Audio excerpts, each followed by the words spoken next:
আজকে আমরা মূলত ভারত মুক্তি মোর্চা, অভিযান ক্রান্তি মোর্চা, রাষ্ট্রীয় পরিবর্তন মোর্চা এবং রাষ্ট্রীয় পিছিয়ে বর্গ মোর্চা এই চারটি সংগঠনের মাধ্যমে রাষ্ট্রীয় অধ্যক্ষ ওয়ামন মেশ্রামজির নেতৃত্বে সারা ভারতবর্ষকে আজকে বন্ধ হচ্ছে। আজ 1 জুলাই 2025। আজ সেই ভারত বন্ধের অন্তর্গত আজ আমরা মালদা জেলার হবিবপুর ব্লকের অন্তর্গত রাইস মিল সিধুকানু মোড়ের এখানে আমরা পিকেটিং করেছি।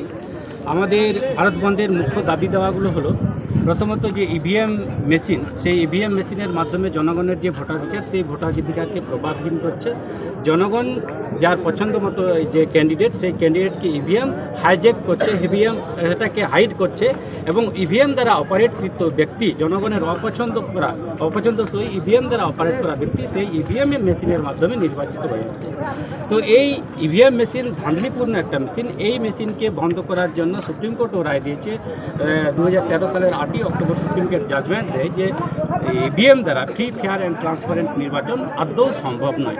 এরপরেও ভারতের নির্বাচন কমিশন এবং ভারত সরকার মিলে জুলে ইভিএমকে ভারতবর্ষে বরকরার করেছে। ইভিএম কি আমরা জানি যে সমস্ত দেশে প্রথম ইভিএম আবিষ্কার করেছিল, যেমন জাপান বলুন, এছাড়াও উন্নত দেশ আমেরিকা বলুন, এই সমস্ত দেশে ইভিএমের মাধ্যমে নির্বাচন হয় না। আমাদের দেশে মোর দেন 80% মানুষ নিরক্ষর। এই সমস্ত নিরক্ষরপূর্ণ দেশে টেকনিক্যাল সিস্টেমের মাধ্যমে জনগণের ভোটকে হাইজ্যাক করার জন্য এই ইভিএম মেশিনকে কার্যকর করছে। এবং সবচেয়ে আশ্চর্যের বিষয়, পৃথিবীর সবচেয়ে সর্ববৃহৎ বর্তমান সময়ের টেকনোলজিস্ট ইলন মাস্ক তিনিও বলেছেন যে ইভিএমের দ্বারা ভোটের হেরাফেরি হয়। এবং আমরা সাধারণ মানুষের জ্ঞাতার্থে আমি এটা উল্লেখ করতে চাই, ইলেকশন কমিশন বারবার দাবি করছে যে ইভিএমের দ্বারা হেরাফেরি হয় না। আমি ইলেকশন কমিশনের উদ্দেশ্যে বলি, আমরা কিছুদিন আগে দেখেছি যে চন্দ্রযান পৃথিবী থেকে, সেই চন্দ্র যেখানে পৃথিবী থেকে চন্দ্রের দূরত্ব হচ্ছে 3,84,000 কিলোমিটার। তো সেই চন্দ্রযান পৃথিবীর বুকে, যারা এই বিজ্ঞানীরা ছিলেন পৃথিবীর বুকে বসে সেখান থেকে অপারেট করেছিল এই 3,84,000 কিলোমিটারের জিনিসকে। তো পৃথিবীর বুকে দাঁড়িয়ে ইভিএমকে অপারেট করা সম্ভব নয়। মানুষকে এতটাই নালায়েক। তাই আমরা ইলেকশন কমিশনকে বলতে চাই, ইলেকশন কমিশন এই নির্বাচন প্রক্রিয়ার মাধ্যমে ভোট করার ফলে আমরা বলতে চাই যে ইভিএম মেশিন চোর এবং ইলেকশন কমিশন হচ্ছে চোরের সর্দার। আগামী দিনে আমাদের যদি সত্তা আসে, যে সমস্ত ইলেকশন কমিশন এই ইভিএমের মারফতে নির্বাচন করেছিল তাদের আমরা চোর একটা খুল্লা ফাঁসি দেব। এটা আমি খুল্লা এই কনফারেন্সে আপনাদের মাধ্যমে আমি জনগণের উদ্দেশ্যে তথা ইলেকশন কমিশনের উদ্দেশ্যে বলতে চাই, আগামী দিনে আমাদের যদি সময় আসে, সত্তা আসে, তাহলে যে সমস্ত ইলেকশন কমিশন এই ইভিএমের মারফতে ভোট করে আসছিল এবং জনগণের ভোটকে ধাঁধলি করে আসছে, জনগণের গণতান্ত্রিক অধিকারকে প্রভাবহীন করছে, আগামী দিনে তাদের আমরা যোগ্য জবাব দেব এবং চৌরাইতে এসে খোলা তাদের আমরা ফাঁসির ব্যবস্থা করব। তো সাথী, এই আমাদের প্রথম মুদ্রা ছিল। আমাদের মেন দাবি এই বিষয়ের উপর ইভিএমকে হটাতে হবে এবং পুনরায় ব্যালট পেপারের মাধ্যমে নির্বাচন করাতে হবে। ফার্স্ট এই মুদ্রা। সেকেন্ড মুদ্রা হচ্ছে জাতিভিত্তিক জনগণনা। আমাদের দীর্ঘদিনের মাং, জাতিভিত্তিক জনগণনা করতে হবে। তো জাতিভিত্তিক জনগণনা সরকার বিগত দিনে সংসদে এই রায় দেয় যে জাতিভিত্তিক জনগণনা করা, কিন্তু বর্তমানে যে জাতিভিত্তিক জনগণনার শিডিউল প্রকাশ করেছে সরকার, তাতে এই জাতিভিত্তিক জনগণনাকে 2030 সাল পর্যন্ত টেনে নিয়ে যাওয়ার একটা বিরাট লম্বা একটা শিডিউল প্রকাশ করেছে। তো আমি বলতে চাই, ভারতবর্ষের রাজ্য সরকার এবং কেন্দ্র সরকারের যতগুলো মিশনারি রয়েছে, সেই মিশনারিকে যদি এই জনগণনার কাজে, জাতিভিত্তিক জনগণনার কাজে প্রয়োগ করা হয়, তাহলে আমার মনে হয় 1-1.5 বছরের বেশি লাগতেই পারে না। ইতিপূর্বে আমরা দেখেছি বিহারে জনগণনা হয়েছে, আমাদের দক্ষিণে জনগণনা হয়েছে, মোটামুটি 5-6 মাসের মধ্যে তারা ক্লিয়ার করেছেন।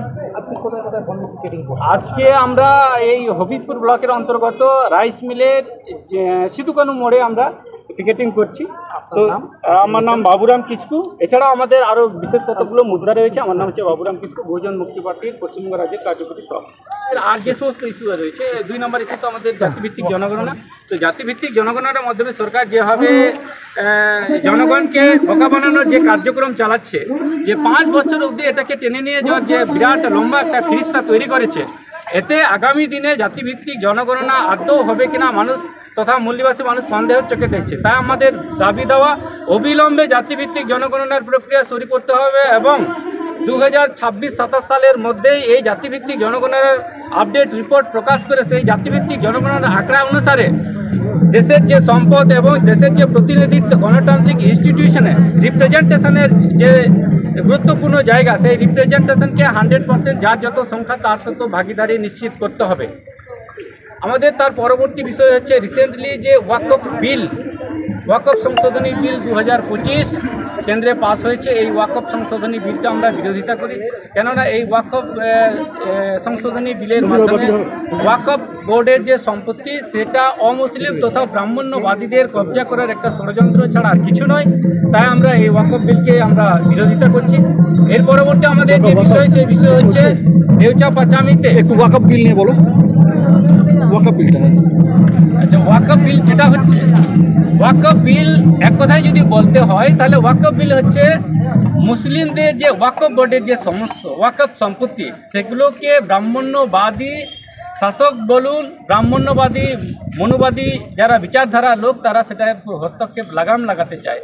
উদাহরণস্বরূপ আমরা বলতে চাই যে ওয়াকফ সংশোধনী বিল 2025 এনেছে, সেই 25 বিলের মাধ্যমে এটা বলছে যে সেন্ট্রাল ওয়াকফ কাউন্সিল যেটা রয়েছে, যেখানে 22 জন সেন্ট্রাল এক্সিকিউটিভ মেম্বার থাকেন, সেই 22 জনের মধ্যে সেখানে তারা বলছে এই ওয়াকফ 2025 সংশোধনী বিল বলছে 12 জনই হবে অমুসলিম। তাহলে 12 জনই যদি অমুসলিম, তাহলে সেখানে মুসলিমদেরকে আর স্বতন্ত্রতা কোনো কিছু থাকবে। এবং ওয়াকফ বোর্ডের আমরা জানি ভারতবর্ষের তৃতীয় বৃহত্তম সম্পত্তিওয়ালা হচ্ছে ওয়াকফ বোর্ড। রেল এবং ডিফেন্সের পরবর্তী যার যদি সম্পদ থাকে সম্পত্তি, সেটা হচ্ছে ওয়াকফ বোর্ড। এই ওয়াকফ বোর্ডের এত বেশি সংখ্যক সম্পত্তিকে ব্রাহ্মণ্যবাদী রাজশক্তিরা সেটার উপর হস্তক্ষেপ করার জন্য এটা তৈরি করেছে। এরপরে যে স্টেট ওয়াকফ বোর্ড রয়েছে, সেখানে 11 জনের মেম্বার এক্সিকিউটিভ মেম্বার থাকে স্টেটে, সেখানে 7 জনই, এই আইনে বলছে 25-এ 7 জনই হবে অমুসলিম। অর্থাৎ মুসলিমদের যে স্বতন্ত্রতা একটা ছিল, ওয়াকফ বোর্ড ছিল, সেটাকে সম্পূর্ণরূপে ব্রাহ্মণীকরণ করার একটা ষড়যন্ত্র ছাড়া কিছুই নয় ওয়াকফ বোর্ড সংশোধনী আইন 2025। তা আমরা এই বিলকে বিরোধিতা করি এবং 1995 সালের যে ওয়াকফ আইন ছিল সেই মোতাবেক এই ওয়াকফ সম্পত্তিটা যাতে মুসলিমরাই ইউটিলাইজ করতে পারে।